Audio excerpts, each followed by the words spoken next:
नमस्कार, आप देख रहे हैं सुदर्शन न्यूज और मैं हूं आपके साथ अमित शर्मा। शाम के 7 बज चुके हैं और समय हो गया है जवाब तो चाहिए का, जिसमें आज हम बात करेंगे बिहार की, जहां एक बार फिर से एनडीए की सरकार बन गई है। पिछले कई दिनों से बिहार में खेला होने की बात कही जा रही थी और कहा यह जा रहा था कि नीतीश कुमार ने बेशक सीएम पद की शपथ ग्रहण कर ली है, लेकिन वो ज्यादा दिन इस पद पर नहीं रह पाएंगे क्योंकि सरकार विधानसभा में बहुमत ही साबित नहीं कर पाएगी। लेकिन जब विधानसभा में बहुमत साबित करने की बारी आई तो नीतीश कुमार इसमें फुल नंबर से पास हो गए। सरकार के पक्ष में 129 वोट पड़े, जबकि विपक्ष में 0, क्योंकि वोटिंग के दौरान विपक्षी दलों ने बहिष्कार कर दिया। सदन में इससे पहले जमकर जुबानी तीर चले, जहां तेजस्वी यादव ने बीजेपी जेडीयू पर हमला बोला और नीतीश कुमार को कटघरे में खड़ा करते हुए पूछा कि बीजेपी वाले बहुत मोदी की गारंटी बोलते हैं, क्या ये लोग इस बात की गारंटी लेंगे कि नीतीश कुमार फिर से पलटी नहीं मारेंगे। वहीं जवाब में नीतीश कुमार ने कहा कि अब वो यहीं रहेंगे, इधर उधर नहीं जाएंगे। साथ ही नीतीश ने आरजेडी के 15 साल के जंगल राज को भी याद दिलाया। खैर, अब बिहार में एक बार फिर से एनडीए की सरकार बन गई है। ऐसे में हमारा सवाल यह है कि क्या यह डबल इंजन सरकार लोगों के सपनों को साकार कर पाएगी? क्या आरजेडी के 3 विधायकों का एनडीए के पक्ष में वोट देगा? पार्टी में एक बड़ी फूट का संकेत है। आपने देखा होगा कि आज आरजेडी के 3 ऐसे विधायक थे जिन्होंने एनडीए के पक्ष में वोटिंग की है। तो इसीलिए आज हम ये सवाल पूछ रहे हैं कि क्या आरजेडी के 3 विधायकों का एनडीए के पक्ष में वोट देना पार्टी में एक बड़ी फूट का संकेत है? क्या लोकसभा चुनाव में नीतीश के साथ आने से बीजेपी को फायदा होगा? क्या बार बार पलटी मारने से नीतीश कुमार की सियासी इमेज पर डेंट लगेगा? और आखिर में सबसे बड़ा सवाल यह कि क्या नीतीश कुमार ने विश्वास मत तो हासिल कर लिया है, लेकिन क्या वो जनता की आस को पूरा कर पाएंगे? आज चर्चा इसी को लेकर करेंगे, लेकिन पहले एक रिपोर्ट आपको हम दिखाते हैं, देखिए जरा। पहले से ही था, तभी तो उपेंद्र कुशवाहा, जीतन राम मांझी और नित्यानंद राय बड़े कॉन्फिडेंस से फ्लोर टेस्ट में पास होने का दावा कर रहे थे। देखिए, उनको अपने विधायकों पर भरोसा नहीं है और इसलिए ऐसा कर रहे हैं। ये कि जो हमारे माननीय विधायक हैं सारे के सारे नीति सिद्धांतों से बंधे हुए हैं और विरोधी का तो काम है आरोप लगाना, कुछ कुछ कहना। बोलने के लिए बोलते हैं कि खेला होगा, लेकिन उनको भरोसा ही नहीं अपने लोगों पर, और नहीं भरोसा इसलिए कैद करके एक तरह से लोगों को रखा है। एनडीए में सब इंटैक्ट है, 128 है, 128 रहेगा। हम समझते हैं कि 1-2 उससे आगे ही बढ़ेगा ही। सदन की कार्यवाही शुरू होते ही सबसे पहले अवध बिहारी के खिलाफ स्पीकर पद से हटाने के लिए सदन में वोटिंग हुई, जिसके पक्ष में कुल 125 मत पड़े।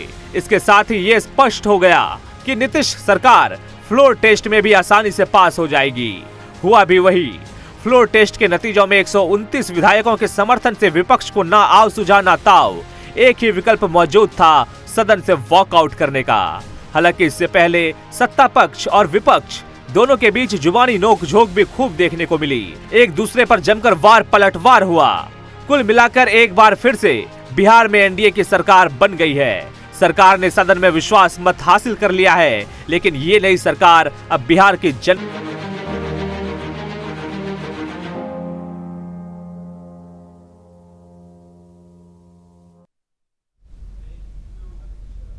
तो बिहार में खेला होने की बात कही जा रही थी। यह कहा जा रहा था कि बिहार में बहुत बड़ा खेला होने जा रहा है और आरजेडी की ओर से इस बात का दावा बार बार किया जा रहा था।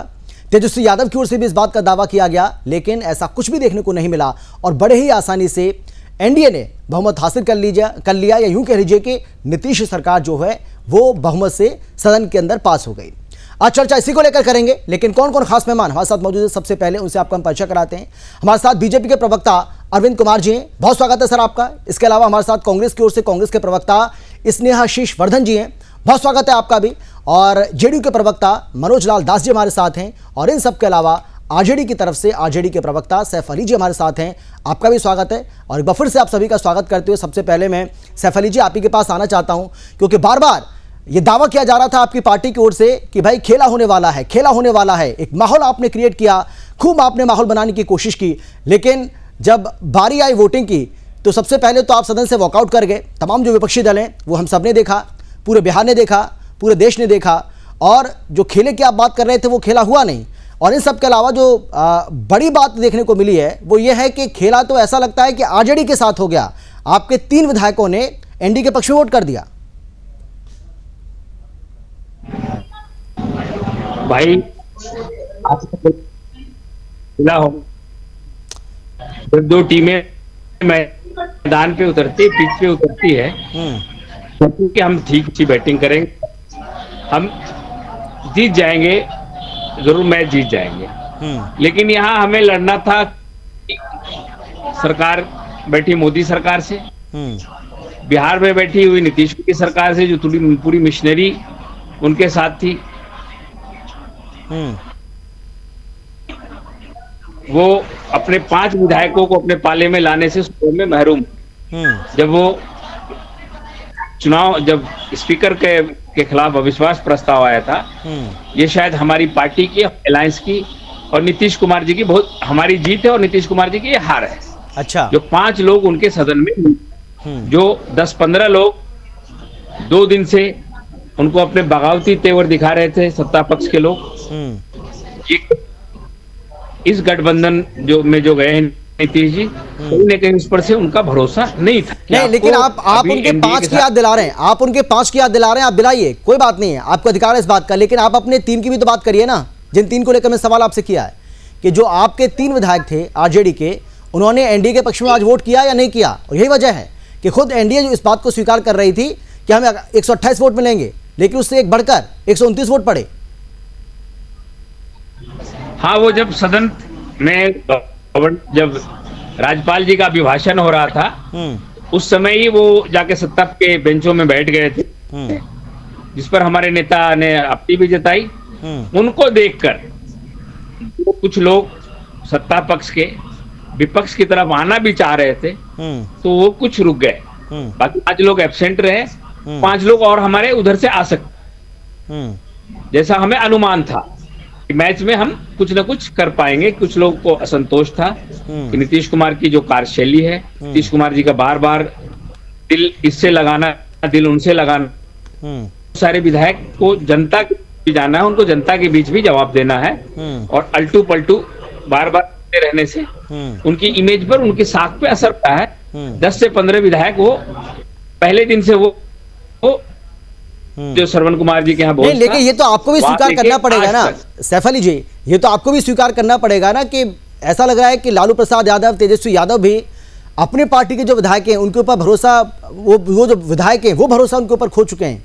मतलब आप देखिए ना कि 3 ऐसे आपके बड़े नेता, 3 ऐसे आपके विधायक जो हैं वो एनडीए के पक्ष में जाकर वोट कर देते हैं, वो आपके साथ रहते हैं, आप उनको कैद कर रखते हैं, और जब बारी मतदान की आती है तो वोट किसके पक्ष में करके आते हैं, वो क्रॉस वोटिंग कर देते हैं।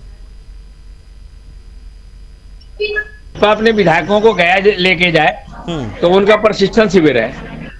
हमारे विधायक, हमारे नेता विरोधी दल के अपने लीडर, अपने दोस्तों के साथ बैठ के रणनीति बनाने के लिए जुटे, बैठ के एक साथ खाने पीने की व्यवस्था करें, तो आप बोले और कैद बोले। चलिए ठीक है, जहां तक बात अच्छा बोलिए, हाँ बोलिए। इन 3 विधायकों का मैं एक बार फिर से आपके पास आऊंगा सैफ अली जी, क्योंकि आपकी आवाज बहुत ज्यादा ब्रेक हो रही है, आप इसको थोड़ा सा ठीक करिए, और उसके बाद मैं आपके पास लौटता हूं, क्योंकि आवाज आपकी बहुत ही ज्यादा ब्रेक हो रही है, समझ नहीं आ रहा है कि आप क्या बोल रहे हैं। मनोज जी, मैं आपके पास आना चाहूंगा।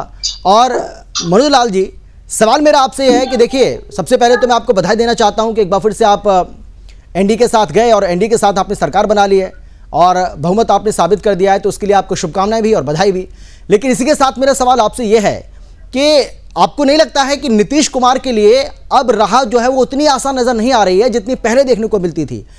ऐसा तो है नहीं कि पहली बार उन्होंने पलटी मारी है, पलटी वो इससे पहले भी कई बार मार चुके हैं, लेकिन बड़े ही आसानी से वो सत्ता परिवर्तन कर देते थे या करवा देते थे।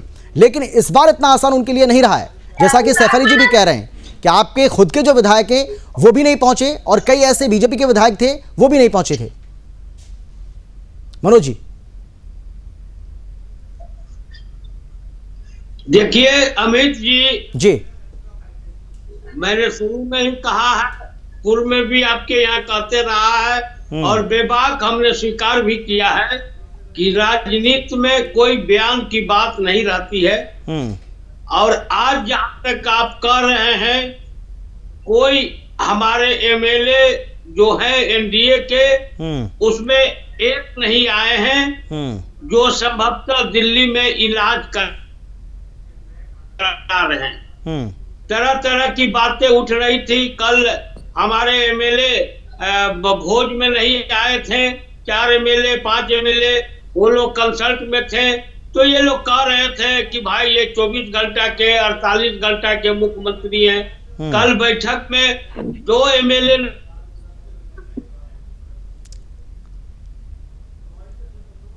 जी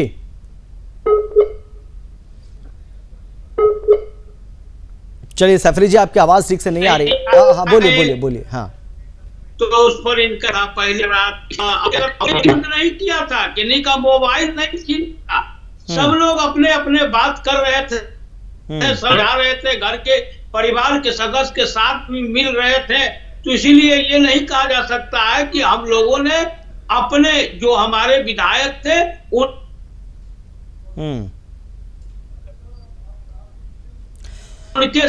और कोई हमारे विधायक कम है। 128 तो हम पहले ही से थे, आज के दिन हम 130 हुए हैं। उपाध्याय जी का वोट लगा दीजिए। हाँ। तो 130 हुए हैं।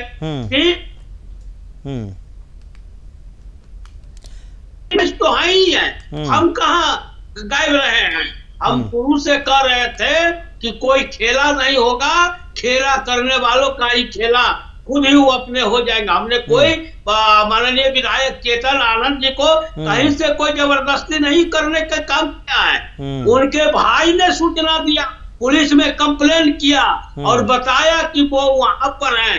तो उनको ले जाकर हम लोगों ने, हमारी पुलिस ने उनके घर पर दी। जी को तो पुलिस ले गई, प्रहलाद यादव तो इनके कैंप में थे, नीलम जी तो सवेरे भी पहुंची हुई थी, वो क्यों छोड़ दीजिए। देखिए ये अब डूबता हुआ एक नाव हो गया है। आरजेडी राष्ट्रीय अध्यक्ष खुद भी इनमें चले गए, जेल के अंदर है, जेल से बाहर आते हैं, उनके ऊपर भी तलवार लटकी हुई है। जो नीतीश कुमार जी ने इंडिया गठबंधन को आगे बढ़ाने का काम किया, वह इंडिया गठबंधन अकाल मौत में चली गई।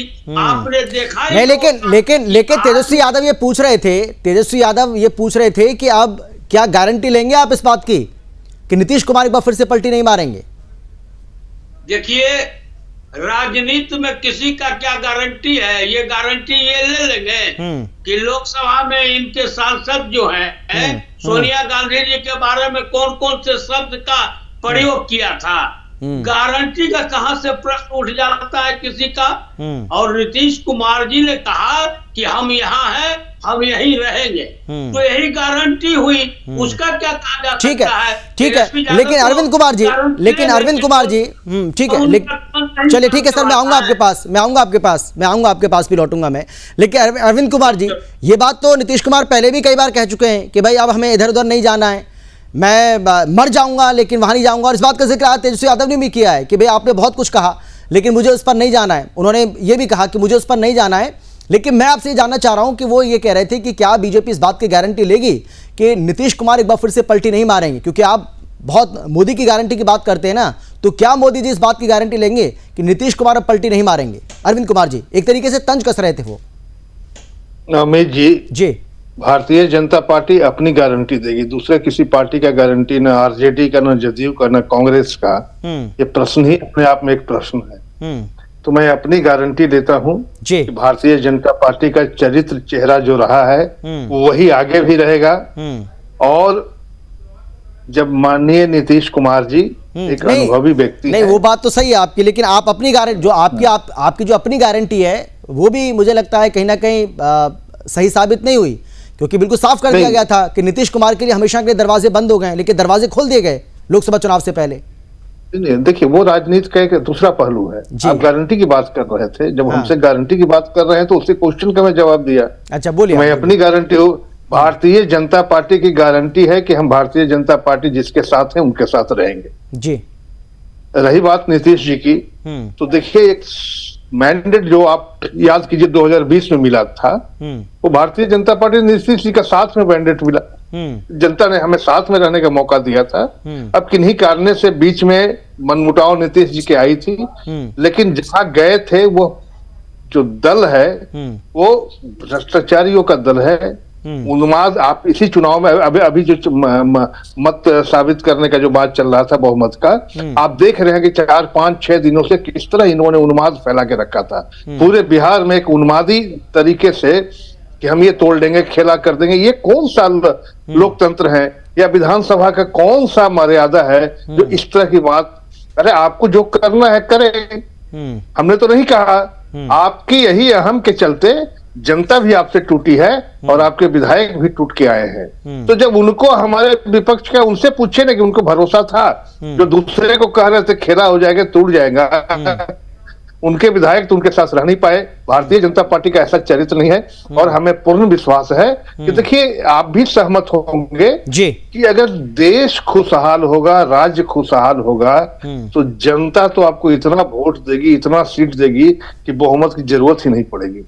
तो हमें लगता है कि हम विश्वास के साथ आपको ये विश्वास दिलाना चाहते हैं आपके चैनल के माध्यम से जनता को कि नीतीश जी हमारे साथ आए हैं, उनके अनुभव का लाभ उठाएंगे। डबल इंजन की सरकार बनी है और आप सब चैनल वाले, विपक्ष हो पक्ष हो, मैं विपक्ष से भी आग्रह करूंगा कि भगवान से दुआएं मांगे और वो अपना आशीर्वाद भी दे कि हम राज्य के हित में, राज्य के विकास के लिए, राष्ट्र में अमन चैन के लिए काम करें, सब मिलकर काम करें। जब 25 में चुनाव आएगा तो फिर लड़के देख लेंगे।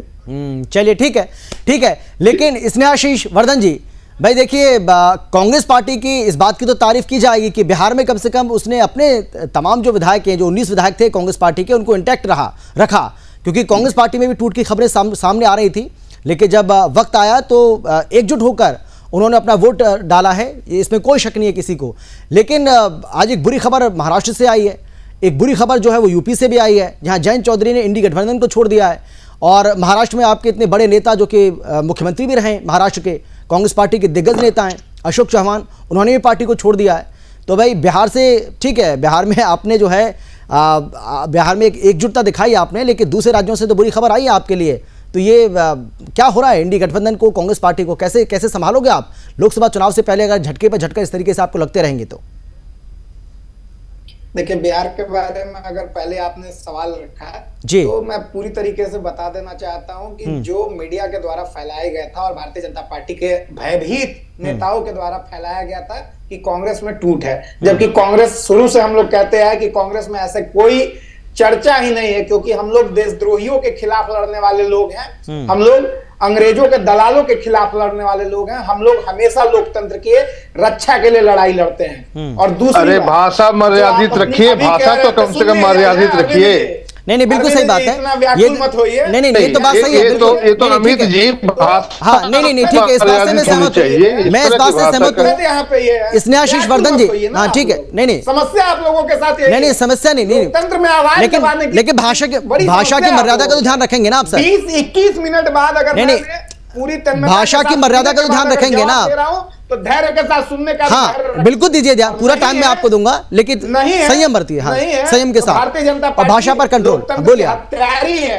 मैं बार बार बोलता हूं, ये लोकतंत्र की हत्यारी सरकार है और ये इसी तरीके से चोर दरवाजे से हमेशा जनमत का इन्होंने अपहरण किया है। और मैं बार बार कहना चाहता हूं कि यह दौर है, यह दौर गोडसे के दौर में गांधी के साथ रहने वाले लोगों की हिम्मत जो कमजोर हो रही है, मैं बार बार उन्हें आश्वस्त करता हूं कि कांग्रेस पार्टी मर्दों की पार्टी है, कायरों की पार्टी नहीं है, और जो कायर होंगे वो कांग्रेस पार्टी को छोड़ के जाएंगे। आज इस देश में लोकतंत्र की स्थापना के लिए कांग्रेस पार्टी की जरूरत है, लोगों की आम, लेकिन आपके अपने नेता इस बात को क्यों नहीं समझ रहे हैं? जरूरत है लोगों को, मैं यही तो आपसे जानना चाह रहा हूँ डॉक्टर स्नेहाशीष वर्धन जी, मैं यही आपसे जानना चाह रहा हूँ कि आप ही की पार्टी के नेता इस बात को क्यों नहीं समझ रहे हैं?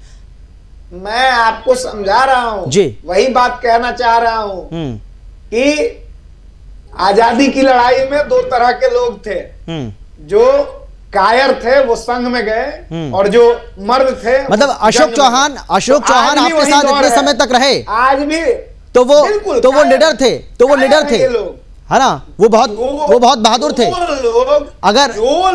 अगर आचार्य प्रमोद कृष्णम 40 साल तक आपकी पार्टी में रहे, तो वो निडर थे। कांग्रेस को सुना जाए, अमित जी, हमें सुनना हो ना आप लोगों आपको, के साथ यही है, सुना जाए। वो बहुत अगर बोलने के लिए बोला गया है तो सुना जाए। नहीं तो मैं आपसे सर सवाल तो करूंगा ना। चोर दरवाजे से कांग्रेस पार्टी चोर दरवाजे से राजनीति नहीं करती है भारतीय जनता पार्टी के लोगों के जैसा। और मैं एकदम खुलेआम कह रहा हूं कि अगर आप कह रहे हैं कि लोग छोड़ के क्यों जा रहे हैं, तो ये संघर्ष का दौर है और संक्रमण काल एक होता है हर राजनीतिक दल में। और उसी संक्रमण काल से अभी कांग्रेस चल रही है और हम बता रहे हैं कि जो जुझारू हैं वो अपनी लड़ाई लड़ रहे हैं और जिनके पास जनमत नहीं है वो इधर उधर भटक रहे हैं हवा के झोंकों के साथ। अरे मुर्दों की पहचान होती है कि वो नदी के फ्लो में बहते हैं, जिंदा जो है वो तैर रहे हैं राहुल गांधी जी के साथ विपरीत विचारधारा के खिलाफ लड़ाई लड़ रहे हैं, वो जमीन पे हैं। और मैं ये बार बार बोलता हूं कि आज जदयू के लोग बैठे हैं, मैं इनको बोलना चाहता हूं कि समाजवाद को आपने एक भारत रत्न से तौल दिया। आपने इस बिहार में लोकतंत्र की हत्या करने के लिए एक व्यक्ति को आगे करके, सबसे बड़े समाजवादी नेता को आगे करके आपने अपनी राजनीतिक महत्वाकांक्षा को, तो इसलिए मैं बार बार कहता हूं कि ये लोग लोहिया और ठीक है कर्पूरी ठीक है। अरविंद जी जवाब दीजिए जल्दी से। हाँ अरविंद जी जवाब दीजिए। हाँ अरविंद जी बोलिए। ये हमें कह रहे हैं कि गोडसे और इसके वाली भारतीय जनता पार्टी, मैं आप बिहार के संदर्भ में मैं जवाब देता हूँ, मैं जवाब देता हूँ। बीच में क्यों बोल रहे हैं? आप देखिए इस चैनल पे हैं, इस चैनल के माध्यम से आप जवाब दे दें कि जब 2005 के पहले इसी बिहार में राष्ट्रीय जनता दल के राज में कितने नरसंहार हुए, 12 हुए, 14 हुए, जहां एक दिन में 50-50 लोगों को कत्लेआम कर दिए। मुद्दे को भटकाइए मत, आप मुद्दे को मत भटकाइए प्लीज। अब सुनिए ना, देश में किसानों के, अरे आपकी पूरी बात सुनिए, आपकी पूरी बात सुनिए, अब सुनिए ना उनको। आप बेरोजगार अमित जी, मैं 1 मिनट में बात पूरी कर दूंगा, लेकिन ये सुनना नहीं चाहते हैं। सुन लीजिए आप लोगों के साथ। ठीक है सुन लीजिए ना आप लोगों के साथ। अच्छा ठीक है, सुन लीजिए ना उनको, सुन लीजिए प्लीज, एक एक करके। हाँ बोलिए। बात पूरी हो गई? हाँ ठीक है, मैं आ रहा हूँ, आपके पास भी आ रहा हूँ, मैं आपके पास भी आ रहा हूँ, प्लीज मनोज जी। मनोज जी, मैं इनसे 2 सवाल कर देता हूँ। ठीक है, हमने गोडसे के पार्टी बता रहे हैं, बिहार की राजनीति रही है, बिहार की राजनीति में ये सत्ता में खेल रहे हैं, उनका चरित्र क्या रहा है? जिनके साथ आप गरवैया डाले हुए हैं, उनका चरित्र क्या रहा है? बीजेपी। सर आप सब समझदार व्यक्ति हैं, प्लीज आप सब समझदार व्यक्ति हैं, ऐसे मत करिए ना। और भारतीय जनता पार्टी के लोग। हाँ ठीक है, पहले उनको सुन लीजिए ना सर। हाँ ठीक है, अरविंद जी बोलिए आप। मैं तो कह रहा हूं कि आप, यही तो है कि संविधान में आजादी की अभिव्यक्ति है। आपको ये चैनल पर इतना बोलने का मौका मिल रहा है, सुनने की आदत डाला कीजिए। बहुत बोलने से कोई बात है, सब एंकर साहब जो कह रहे हैं आप सुनने की तो आदत डालिए। गजब हाल है। अरे नहीं सुनना क्या है तो फिर तो कोई डिबेट नहीं होगा। मौका दिया आपने, मैंने आपको पूरा मौका दिया। इस्नाशीष नहीं ये गलत बात है। अब आप आपकी बारी में बोलिए ना, आप उनका आवाज बंद कर दीजिए, आवाज बंद कीजिए उनका। अमित जी हाँ ठीक है, मैं आऊंगा सर आपके पास। ये लोग आना चाहते हैं उसी परंपरा के साथ कांग्रेस तो ठीक है ना सर, जब आपकी बारी आए सर, मैंने मौका दिया ना, आप बोले ना अपनी बारी में। 5 मिनट से आप ही बोल रहे हैं, प्लीज अब सुन लीजिए ना उनको। अब आपने सवाल खड़ा किया, वो जवाब दे रहे हैं, तो जवाब तो सुनेंगे ना आप। मैं आऊंगा आपके पास, प्लीज अरविंद जी बोलिए आप। अगर भारतीय जनता पार्टी गोडसे और की पार्टी रहती है, देशद्रोहियों की पार्टी रहती, बिहार में नीतीश जी के साथ 2005 से हमारी सरकार है। ठीक है, कहीं आना जाना हुआ, इस पर मैं नहीं जाना चाहता हूं, लेकिन आपका जवाब मैं देना चाहता हूं। एक सवाल, 2 सवाल से जवाब मैं देना चाहता हूं। बिहार में 2005 के पहले इतने नरसंहार हुए, सेनारी नरसंहार, जहां 45 लोगों का कत्लेआम कर दिया गया, 12 नरसंहार, इतने नरसंहार हुए, आप उनके गोद में कांग्रेस जाके खेल रही है। ये कौन सा चरित्र चेहरा है? अमन चैन की चेहरा है? कांग्रेस जो आपातकाल में सारा देश उबल चुका था और आरजेडी आ जाके उन्हीं के साथ खेल रही है, ये कौन सा चेहरा है? कृपया अपने चेहरे का धूल साफ कीजिए, आईने पर दोष मत दीजिए। भारतीय जनता पार्टी राष्ट्र प्रेम, देश प्रेम की भावना रखती है और उसी भावना से कर रही है। मैं चैनल से बात तो कि आज बिहार की जनता आई है, तो मैं तो हाथ जोड़ के आग्रह कर रहा था। बात करते हैं एक दूसरे को, कोई मैं तो विपक्ष से इसमें आशीष अमित मुद्दे पर जी, मुद्दे पर बात करिए ना तो प्लीज। ये लोग जाके अंग्रेजों के अमित जी, मैं तो विपक्ष से भी आग्रह किया कि अब तो फ्लोर टेस्ट हो गया, अब एक साथ होके बिहार के विकास की बात कीजिए, इसके साथ में हाथ मिला के आइए। 25 में चुनाव होगा, बिहार का जनता आपको गद्दी दे देगी। क्यों डर रहे? इस बात को हम तो नहीं डर रहे हैं। हे राम बोलने वाले हैं, सबसे बड़े जनता के डॉक्टर साथ इसमें आशीष, मुझे लग रहा है आपके पास जवाब ही नहीं है। आज के मुद्दे पर आप बोल ही नहीं रहे, आप कुछ भी बोले जा रहे हैं सर। अमित शर्मा जी, आपके साथ दिक्कत ये है। नहीं, दिक्कत आपके साथ है, दिक्कत आपके साथ है। आप बोले मतलब आप चाहते हैं कि पूरे दिन आप ही बोलते रहें, पूरे टाइम आप ही बोलते रहें, ऐसा नहीं होता है ना सर। धर्म के सब सर मुझे एक बात बताइए, आप मुझे क्या करना है? मुझे अपनी जिम्मेदारी बखूबी पता है, मैं उस जिम्मेदारी को अच्छे से निभाऊंगा। वो बात मुझे चाहिए ही नहीं ये जिम्मेदारी सर, मुझे आपका ज्ञान चाहिए ही नहीं सर। अरे सबसे ज्यादा हत्या कौन किसकी कर रहा है हम इसको बखूबी जानते हैं सर, हम इस बात को अच्छे से जानते हैं। आप ये बताइए ना, आप गांधीवाद पे गोडसेवादी बात करेंगे? जवाब दीजिए। हाँ अरविंद जी बोलिए, अब बोले दीजिए उनको प्लीज। अरविंद जी बोलिए। कम से कम हमने एक ही कहा कि चरित्र और चेहरा दिखनी चाहिए, और जनता इन्हीं मुद्दों पर आपको नकार दिया। जनता को हमें एक ही बताएंगे, 44,000 नहीं 44,000 कश्मीर में हत्याएं हुई 370 के नाम पर, इसका जवाब है जवाब आपके पास है? कम से कम 17-18,000 लोगों की हत्याएं हुई राम मंदिर के नाम पर, उसको केवल वोट बैंक बना के रखा गया है जवाब आपके पास? भारतीय जनता पार्टी में कश्मीर की समस्या भी सुलझाने का काम किया, उत्तर प्रदेश की समस्या जातिवादी तो आप मस्जिद की बनी हुई थी, आपसे बड़ा उन्हें भी जातिवादी सॉल्व करने का काम किया। और बिहार में जिस जंगल चलिए मैं आता हूं आपके पास, मैं लौटूंगा आपके पास। ठीक है, आप दोनों के पास मैं लौट रहा हूं। मनोज लाल दास जी कुछ कहना चाह रहे हैं। हाँ मनोज लाल जी आप बोलिए। देखिए, गॉडसे कौन है, गांधी कौन है जी, इसका परिभाषा, इसकी बात देश की जनता करेगी ना अमित जी। बिल्कुल। हम आप तो नहीं कर सकते हैं। जिस समय महात्मा गांधी जी की हत्या हुई उस समय ना हम वहां थे ना आप वहां थे। तो कहने का मतलब ये है कि अगर आप इस चीज को प्रचारित कर रहे हैं तो जनता को भी सुननी चाहिए ना, कि जनता भी तो इसका जवाब देगी ना। और आज यही कारण है कि कांग्रेस विलुप्त होते चली जा रही है। उसका क्या कारण है? अपनी चिंता कीजिए, इस बार साफ हो जाए। नहीं, हमें कांग्रेस पार्टी की भी चिंता करनी पड़ेगी, कांग्रेस पार्टी की भी चिंता करनी पड़ेगी। इस देश की सबसे पुरानी पार्टी है कांग्रेस पार्टी, देश की एक राष्ट्रीय पार्टी है, चिंता करनी पड़ेगी भाई। विपक्ष में बैठने लायक भी आप, जनता ने आपको नहीं छोड़ा है, तो चिंता तो करनी पड़ेगी। आप भी चिंता करिए, हम भी चिंता कर रहे हैं, लेकिन मुझे ऐसा लगता है हमारी और आपकी चिंता से कोई काम नहीं चलेगा। वोट तो जनता को देना है, और जनता का भरोसा आप लोग खोते जा रहे हैं, आप खोते जा। हाँ सैफ अली जी बोलिए, जल्दी बोलिए, सैफ अली जी बोलिए। ठीक है, छोड़ के केरला भाग जाए, अगला बार कहाँ जाएगा इसका कोई ठिकाना। अपनी चिंता कीजिए। ठीक है, तीसरे नंबर की पार्टी वाले लोग आज इंडिया गठबंधन गिना रहे हैं। अमित जी आप जेल चोरी कर रहे हैं।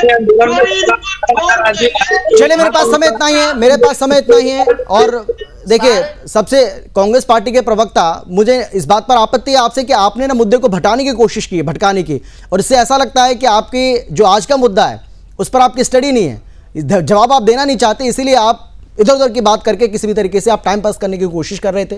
लेकिन फिलहाल इस बुलेटिन में इतना ही है, और हम उम्मीद करते हैं कि ये जो नई सरकार का गठन हुआ है, नई सरकार जो बनी है बिहार में एनडीए की, ये सरकार बिहार की जनता की आशाओं को, उसकी आकांक्षाओं को पूरा करेगी। फिलहाल इतना ही, आप देखते रहिए सुदर्शन न्यूज़। नमस्कार।